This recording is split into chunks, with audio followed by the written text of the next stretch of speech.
Hello, welcome to my channel. My name is Jenny. I'm from JennyCardDesigns. My YouTube channel contains content that is intended to share paper crafting tutorials and inspiration with all of you. I hope that you enjoy.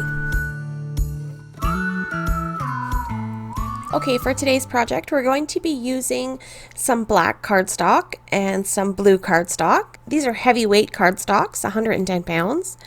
I'm also using the JennyCardDesigns Smile stamp and die set. And this beautiful stamp set designed by Lisa Hetrick, and this is the Just a Little stamp set. I've got my Misty, and I'm going to be heat embossing as well. So we're going to get all this stuff out of the way and get our panels cut up. So I'm going to be creating 4 note cards in A2 size. So I'm just cutting my cardstock in half at 5.5 inches. And then I'll set those aside. I'm going to cut 2 pieces of cardstock to create 4 card bases.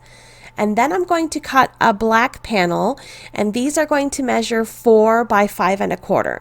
So I'm going to cut up 4 of those as well. Okay, next up I'm going to pull in my scoreboard, and I'm going to score these cards at 4.25. And I'm using my Teflon bone folder to make sure we get a nice crease without leaving any marks behind on the cardstock.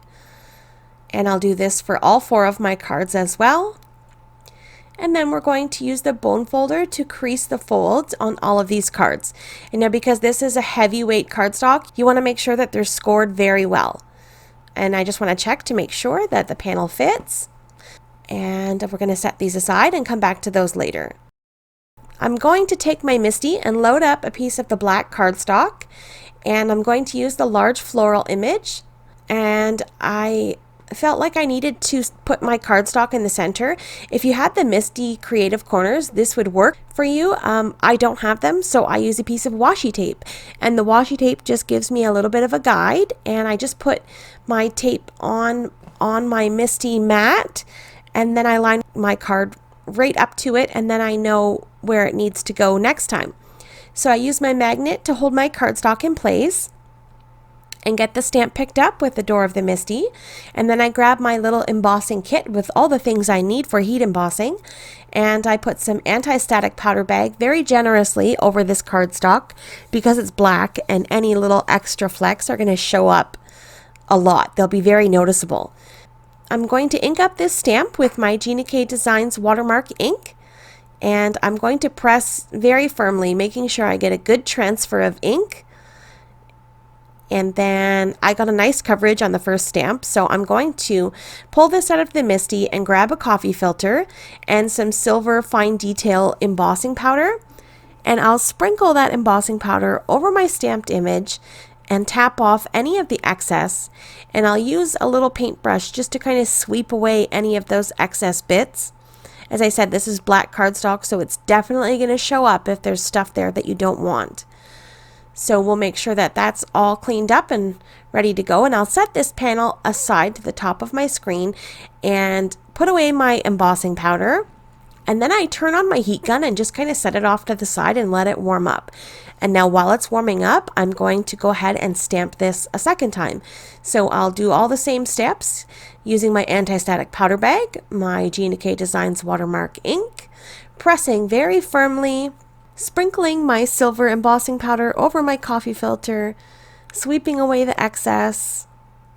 And then by the time this is done, my heat gun should be good and hot by now. By doing this, you just avoid some of that warping that heat embossing can cause, especially on, such a large image and a heavyweight cardstock. I don't want my cardstock to be all warpy and hard to adhere to my card base. So this goes very quickly because the heat tool is good and hot, and I heat all of those up until they're smooth and melted. And then I went back and finished my other 2 panels. And now here they are, and I just take my microfiber cloth and just sort of wipe away any loose powder bag bits that are left on top of my card. So I'll just wipe those all off. And then I take my Teflon bone folder and I just kind of like curl the back of the paper. It just helps smooth it out a little bit because there's a little bit of warping from the heat embossing, and it's unavoidable, but it's not too bad. So I'm happy with the way this is looking so far. I'm going to grab my adhesive tape runner. I'll adhere these panels down to the card bases, And you can stop right here. I really like the look of this. It's so classy and elegant and simple. I really, really like the way it looks so far. So I'm going to adhere all 4 of my cards to the card base, and I'll just use my bone folder to really press that tape in to make sure that it's adhered nice and good and it doesn't kind of pop off due to any of the warping. So I'm going to grab some Prismacolored pencils, and I use a white Prismacolored pencil, and I just color in just the flower image. And I ran through this quickly. I did the first one and my arm got tired and I had to call in for some help. I colored the first one with the white Prismacolor, and then I came in with a blue shade and colored over top of it. And I thought that was super pretty, and I really liked the way it turned out. My son, who is just about 17 years old, came in to finish it off for me. He did the last 3 flowers. Okay, so here's my son coloring away. It took him about a half an hour to do 3 flowers, but he did a fantastic job, and he really came and saved the day for his mother. Thank you, my son. He's such a helpful boy. So I used this Smile stamp and die set, and while my son was coloring, I cut out the Smile word out of the same cardstock that I used for my card base, and I also heat embossed the sentiment, "We've got each other," on little scraps of black cardstock. So I'm using my tonic trimmer just to trim up those sentiments and get them into a nice little sentiment strip. And then I'm going to use another piece of scrap blue cardstock, and I'm going to adhere my sentiments right to that cardstock. And then I'm going to trim these out so that we have a nice black sentiment strip with that little blue border behind it. And it just kind of ties everything together with the black and the silver and the blue. And then I'm going to adhere those Smile die cuts with some liquid glue. And then I'll adhere my sentiment right underneath it. And I'll continue this process for all 4 of my cards, making them all the same. And this is so pretty. I really, really like the way this turned out. And then I went to my stash and picked up some sparkly crystals from this box of gems that I have. And I just used that for the tittle of the eye. I really liked having that extra sparkle on there. I think it really stands out. And I just used my jewel picker and I adhered that little sparkly gem. And then these cards are done. Here is a close-up look at the finished cards. And I take my Handmade by Me sticker and I put that to the back of all of my cards. I'll link to a video where I show you how to make these for free, simple and easy. Now let's make some envelopes to coordinate with this set of cards. So I grabbed the same color cardstock and I grabbed my Gemvelope A2 template, and I'm just going to follow along the steps that we need to make an A2 size envelope. First thing to do is to cut our cardstock at 7 1/4 and 9 7/8 of an inch. The second step is to score on the 7 1/4 side at 3 1/4 inches and then 6 1/2 inches. And then we'll rotate the cardstock and we're going to score at 3 1/8 of an inch and 7 5/8 of an inch. And now here I'm going to combine steps 3 and 4. If you've made my envelopes before, then this is just a stepped up process. So I'm going to cut that little side flap off, and then I'm going to continue to the angle cut. So we just combine those two to save some time. So if you're new to making my envelopes, then I will leave a link in the top right hand corner of the screen, and you can check out how to use my templates and how to create my envelopes in very simple and detailed steps for you to follow. So I'm just creasing all the folds. I'll add some adhesive to the larger flap of this envelope down the sides, and then I'll take some adhesive and put that across the top closing flap and use my bone folder just to push in that tape to make sure that it's secured nicely. And then I'll peel up the release paper and use my bone folder to press those flaps together, and that's it. So we have a beautiful coordinating envelope. And now I'm going to take a few things from that stamp set, that just a little. I'm going to grab that sentiment that says a little note, and I'm going to stamp that on the back flap of my envelope using JennyCardDesigns black onyx ink. So I'm going to stamp all 4 of my envelopes like that.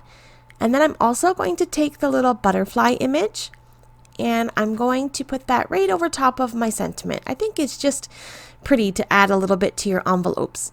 So then I'm going to take some of those floral images and I'm going to stamp them in the bottom left-hand corner of the envelope. So I do the solid flower, and then I do one of these sort of spriggy foliage. I think it's a pine sprig, or it could be a feather. Either way, it's super pretty. And then we'll grab this outline flower and stamp that and then call it done. And I'm going to do that to all 4 of my envelopes. And here's a look at the finished card project. So we have these beautiful blue and silver cards and envelopes. And then I have these clear acetate boxes, which is from JennyCardDesigns. And this is for your note card sets. I'll leave a link in the description below how to make your own boxes if you don't have any of these acetate boxes. I have a template tutorial for that as well. So I'll pair up a card with each of the envelopes. Oh, and I also stamped that little butterfly on the inside of my note card as well. Just kind of ties everything together nicely and adds those finishing touches that really make your cards stepped up. So I'll put these cards into their envelopes, and then I'll leave this one out so that you can see it in the front of the box. And then I'll just kind of turn these envelopes one way and then the other way, just so that they fit in the box and they're even and they're not all sort of weird and lumpy. There we go. And we're all set. What a beautiful gift to give to somebody. This is also something you can sell at craft fairs. Super pretty, very professional looking, and that's it. I hope that you enjoyed this tutorial and that you'll check out some of the templates that I've provided. All of the products that I use will be listed in the description down below. I use affiliate links where I can, and this gives me a small commission at no extra cost to you. And this helps support my channel and bring content just like this for you to enjoy. So thank you so much for stopping by and spending just a little bit of your time with me here today. I appreciate the support as always. Have yourself a lovely day, and we'll see you in the next one. Bye!